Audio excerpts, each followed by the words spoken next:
Well, hello and welcome back to Supposedly Fun. My name is Greg. I am here today because the Nobel Prize for Literature was announced this morning, and I am going to react to it. It was awarded to American poet Louise Glick, quote, for her unmistakable poetic voice that with austere beauty makes individual existence universal. And I have not read Louise Glick, but she is an author I'm familiar with. And I'm going to talk a lot more about her toward the end of the video. But by all rights, it seems that this is a good, solid choice, definitely not a very controversial choice, by the Swedish Academy, which oversees the Nobel Prize for Literature in the wake of some very turbulent years that they have had. But I want to talk a little bit about that, the situation leading into this year's announcement, and at least one way in which today's announcement is something of a disappointment for the Swedish Academy and its stated purpose moving forward. Now, I will say, I think Nobel Prize for Literature predictions are hilarious because they are frequently wildly off base, which actually kind of makes them kind of fun to read.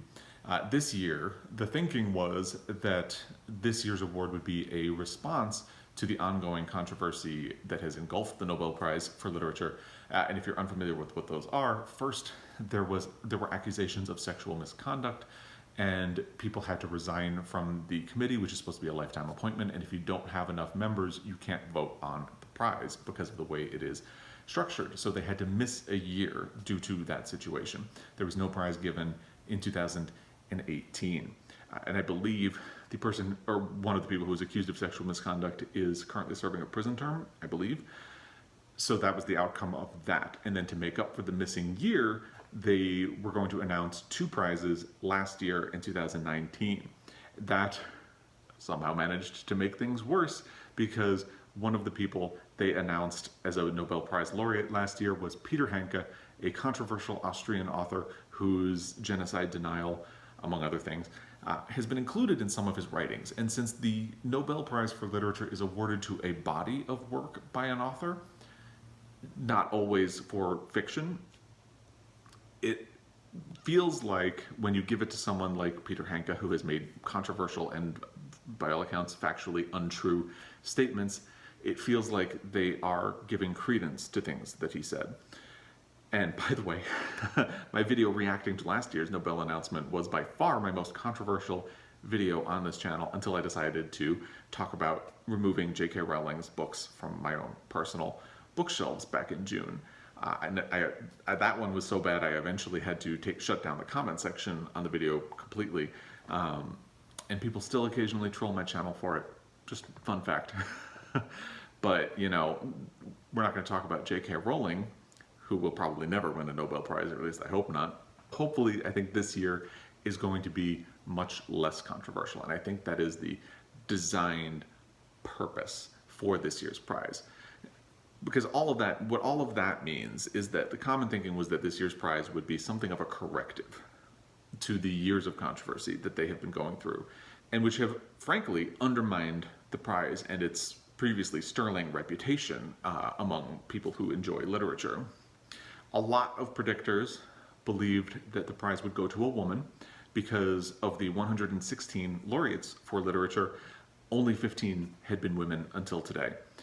And even today, there's a very imbalanced ratio of 101 male winners of the Nobel Prize for Literature and only 16 female. Speculation was also that the winner would absolutely not be European. Another common criticism of the Nobel Prize for Literature is that it has been very Eurocentric throughout its history. This was made worse because the Nobel Committee behind the Literature Prize announced last year that it was going to try to get out of that mold and recognize authors from previously unrecognized areas and try to fix the balance a little bit. And then they awarded two prizes later that same year, both to Europeans. And again, one of those Europeans was a very problematic figure. So it's a little surprising then that the winner this year is American. Obviously, Americans are not European, so they kind of met the brief in that regard. But if the stated objective is to recognize previously overlooked regions, America is not the place to go. In fact, although Europe combined has the most winners by far. If you look at the countries of origin for the writers who have won the Nobel Prize for Literature individually, America is tied for second place. For the record, France is in first place with 15 winners, and actually with the announcement of Louise Glick as the winner, the United States probably moves into second place with lucky number 13, and then Great Britain would be in third place with 12. To address other regions, the Literature Prize has only gone to an Asian country 8 times. It has only gone to a Latin American country 6 times. There have only been 5 winners from the continent of Africa, and it has only gone to an Australian writer once. Although for full disclosure, I am counting J.M. Coetzee as one of the 5 African winners of the Nobel Prize for Literature, because he moved to Australia and got Australian citizenship after he won the Nobel Prize for Literature. The point just being that if the Nobel Committee is looking for diversity, a white American woman may not be the best that they could do. Just being real. So on the one hand, they did do better. They didn't give the prize to someone controversial or problematic. They did put another woman on the list, and the winner's not European. But on the other hand, they still seem to be sending the message that only European or American literature counts as serious. And that is something that they will need to continue to address over time. And it's interesting too, because we're not that far removed from, I think it was somewhere around 2005 or maybe 2006 or 2007, someone who was on the committee, I believe, stated that they had no interest in giving it to an American author, and indeed there was a bit of a drought before an American author won again. So, bonus for Americans, we've earned our way back because with Bob Dylan and now Louise Glick, there have been 2 American winners in recent years, which I guess just goes to show the changing face of the prize over time. But I think it's going to be important to see it change a little bit further in the years going forward and recognize some of these areas that have not been recognized. But I think that's one of the things that is incredibly difficult about a prize that is not just for a specific work, but for a body of work, and one that is supposed to be global in its intent, because different countries value different things in literature, have different literary styles, different political situations. A writer, you look at Milan Kundera and the things that he is trying to do in his writing as someone who grew up in a country that was occupied by Russia and which no longer exists in its old form. You look at what he was going through, and you look at what, say, like Philip Roth, who was another person who was previously in conversation for the Nobel Prize at one point. Very different purposes to their writing, very different situations in their life, and underpinnings in their work. Point just being, it's really difficult to compare the work of someone who has grown up in America and been American all their life, and someone who has grown up in a potentially politically tumultuous area or has been through war and strife and other situations. And I think it gets particularly problematic when you repeatedly say give the prize to American and European authors as if to say that that is the type of literature that is worth an award and the other type is not. Now, undeniably, there were potential winners from other regions, but if the goal was to shy away from controversy, some of the heaviest hitters in that category may have given the committee giving out the prize some pause. Now, 2 authors I saw on several prediction lists, and again, please take this with a grain of salt, because, as I said, prediction lists can be wild in their accuracy and more frequent inaccuracy. In fact, most of the lists that I saw didn't include Louise Glick at all, and if they did, they disregarded her chances of winning completely. But 2 authors I saw pop up a fair amount were Yan Lianqi and Marisha Kande. Yan Lianqi is a Chinese satirist whose work seems to be gaining popularity in the world. He's someone who I have heard of and who has been on my TBR for at least a year. But within China, he is seen as controversial. One predictor even said that a win for Lianqi would be a, quote, overdue correction for the Nobel Prize for Literature, previously awarding Mo Yan, who is perceived as a state-approved writer for China, with the prize. As for Marisha Kande, she is from Guadalupe and writes novels that, quote, explore the African diaspora that resulted from slavery and colonialism in the Caribbean. Now, to me, that's a subject worth exploring, but to a committee that's looking for a politically safe choice, maybe it doesn't seem like an appropriate time. And again, you can make the case, and I would listen to you, that that is silly, But there it is. That could be a good reason why someone like her would not be considered in this year, at least. Maybe those are topics that the Nobel Committee just wanted to avoid. Still, it's hard to argue with the decision to give the prize to Louise Glick, and that's the good news. By all accounts, they picked a genuinely good writer this year. I have not read her work, but she is a name that is familiar with me. In particular, earlier this year when I was asking for recommendations for poetry so I could do my Read Outside Your Comfort Zone challenge, because poetry is something that I traditionally struggle with and don't read because I feel like I don't understand it. It makes me feel stupid, so I don't like doing it. But so I wanted to do it this year, and several people mentioned her name when they were giving poetry recommendations, and I think that speaks to the quality of her work, especially for someone you're recommending poetry to someone like me who does not read poetry. She comes up a lot, which shows that she is one or all of these potential things. Either someone whose poetry is really good and worth reading, someone whose work is accessible to a wide variety of audiences, or any number of combinations of similar things. She's been building a reputation as a poet for about 50 years.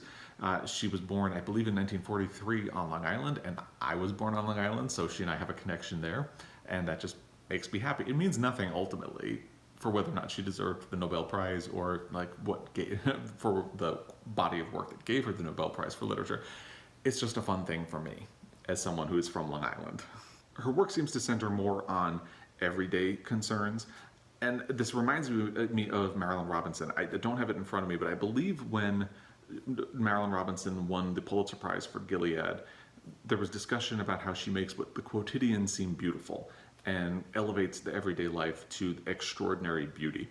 And that type of conversation seems to be about the same for Louise Glick. And I always think that's really important because the everyday is how we live our life. I can't remember if it was in the text of Little Women, but I remember it in the movie that Greta Gerwig recently put out. Jo was talking about how she needs to write about serious things, and her sister Amy is telling her, well, why don't you just write about our lives? And she was like, no, I need to write about serious things. And Amy says, but this is how we live, and if you write about it, people will realize that it's serious. Something like that, I'm paraphrasing. And I think that is very true. I remember also a conversation I had with somebody I used to work with a long time ago at Borders. He managed the DVD department, and somehow we got on the topic of Oscars because we were both really into the Oscars, and I don't remember how, but the Best Picture 1979 came up at the Oscars. That was the year that Kramer versus Kramer won Best Picture, and to him this was a travesty because how could a movie about divorce beat Apocalypse Now, which was this really serious war movie dealing with the crisis of Vietnam and all that stuff. And I think it overlooks the fact that, of course, I haven't actually seen Apocalypse Now, so I can't properly weigh in on that debate, but I have seen Kramer versus Kramer, and parts of it haven't dated well.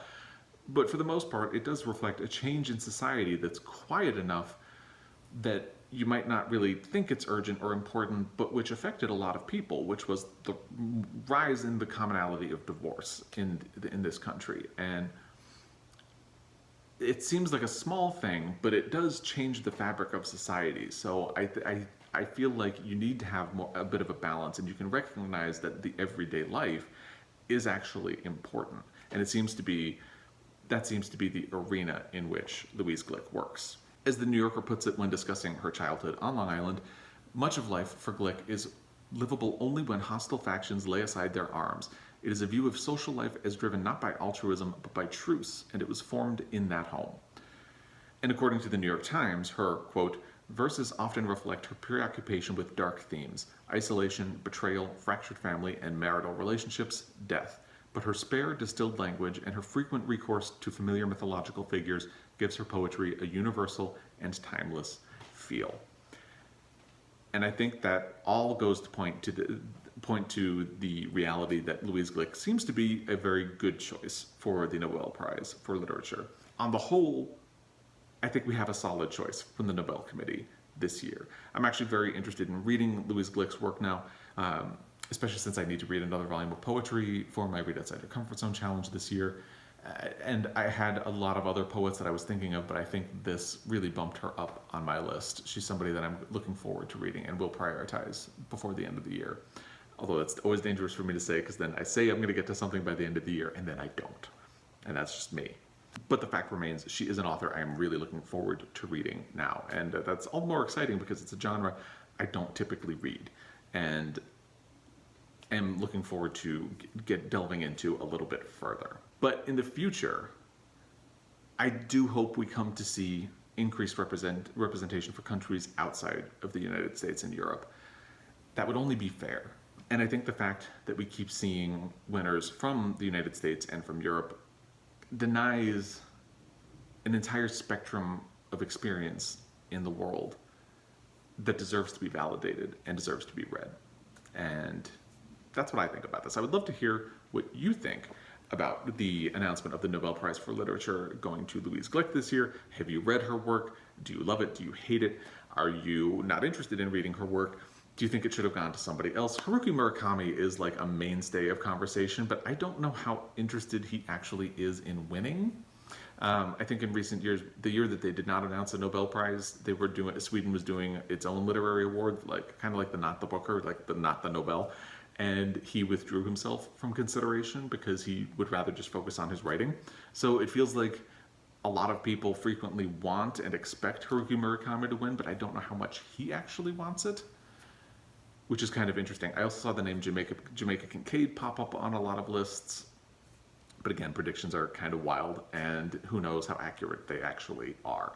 So, but I'd love to hear if there was somebody else that you think should be in contention, and maybe just thoughts about the Nobel in general. You know what to do. The comment section is down there.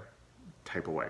And hopefully it will be a lot less controversial than the comment section was last year. And as always, I really appreciate your time. Very, very much, especially if you follow along. But even if you're just here dropping in to hear somebody talk about the Nobel Prize, I hope you enjoyed this enough to consider hitting subscribe and following along in whatever it is that I do here. Talk about books and, stuff. As always, I will be back. Until next time, happy reading.